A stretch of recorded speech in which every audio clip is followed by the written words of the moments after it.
बीरेन जी, बहुत स्वागत आपका। ये आज उत्तर प्रदेश में फिर शुक्रवार के दिन एक ब्लैक फ्राइडे हुआ और बड़े पैमाने पर हिंसा फैली। विशेष तौर पर मैंने प्रयागराज के जो दृश्य देखे वो बड़े दुखद थे और मुझे बहुत अफसोस हुआ जब मैं छोटे छोटे बच्चों को, नए लड़कों को, नई नस्ल के बच्चों को पत्थर चलाते देखता हूँ तो बहुत अफसोस हुआ आज देखकर। देखिए, बहुत समय के बाद इस तरह का धार्मिक उन्माद बढ़ रहा है जो ये दर्शाता है कि लोग आक्रोश में हैं और वो पुलिस के साथ साथ सरकारी संपत्तियों के साथ साथ एक धर्म विशेष के लोगों को, अपने विपक्षियों को वो नुकसान पहुंचाने में लगे हैं।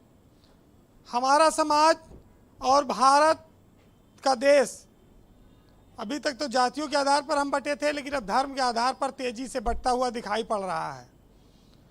हम उस दौर में आ गए हैं जहां पर जाति कमजोर है और धर्म हावी हो चुका है, नहीं पा रहा है कोई।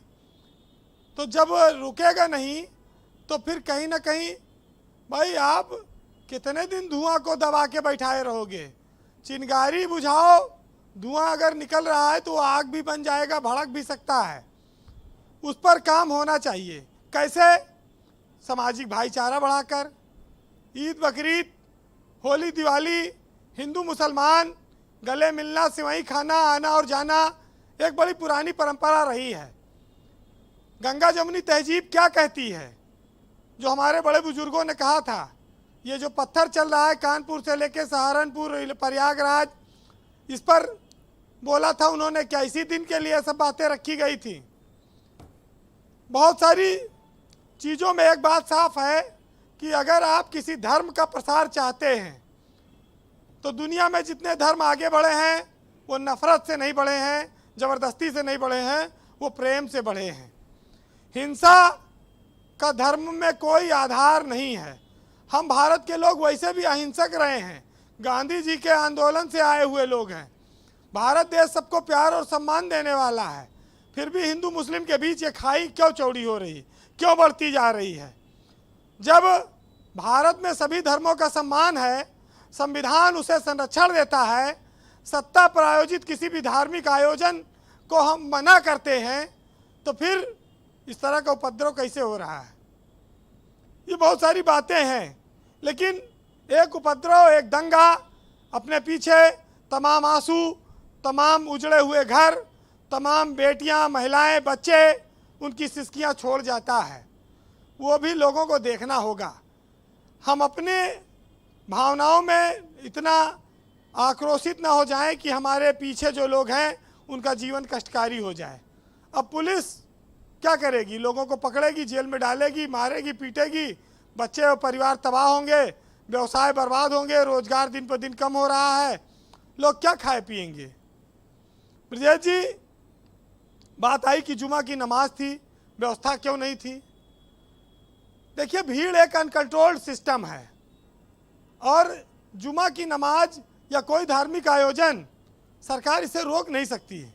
यहाँ लोग इकट्ठा होते ही हैं।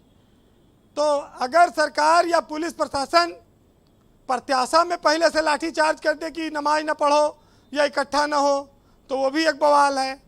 ये बड़ी चिंता की बात है। ये विचित्र स्थिति है कि इन स्थितियों को कैसे संभाला और निपटा जाए। इसका इस्तेमाल लोग उपद्रव में कर ले रहे हैं, वहाँ भावनाएं भड़का ले रहे हैं। हम अपने इंटेलिजेंस के फेलियर की बात करते हैं, पुलिस के फेलियर की बात करते हैं, लेकिन ऐसे मौक़ों पर पुलिस लाठी पहले नहीं मार सकती, गोली पहले नहीं चला सकती, आंसू गैस से मार के लोगों को नमाज पढ़ने से नहीं भगा सकती। उसकी मजबूरी है, उसको तमाशा देखना है। लेकिन जब मामला बिगड़ जाता है तब वो एक्शन में आ सकती है। उसके पहले अगर वो आएगी तो दोस्त तो उसी पे चला जाएगा। कुल मिलाकर हम लोग जिस स्थिति में हैं, उत्तर प्रदेश में भी बहुत बड़ी संख्या में मुसलमान हैं, पूरे देश में हैं, 20% के करीब हैं। कोई सरकार इनको समुंदर में डुबा नहीं सकती कि इनको मार के ख़त्म कर दे, डुबो दे, ये चले जाएं।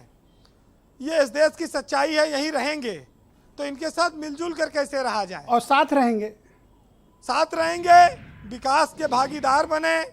जैसे गंगा जमुनी तहजीब का नारा जो दिया गया, क्यों दिया गया? कि मिलजुल कर रहना है, एक दूसरे की भावनाओं का सम्मान करना है। वोट की खातिर इतना विभाजन ना हो जाए कि नफरत की पराकाष्ठा पे हम पहुंच जाएं, मारने मरने पर आमादा हो जाएं।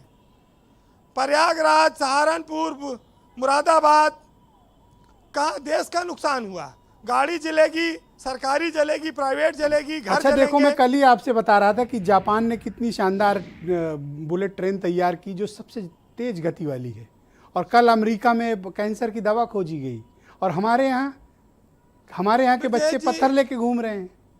हमारे यहाँ जाति और धर्म ये अपने आप में कैंसर बन चुका है।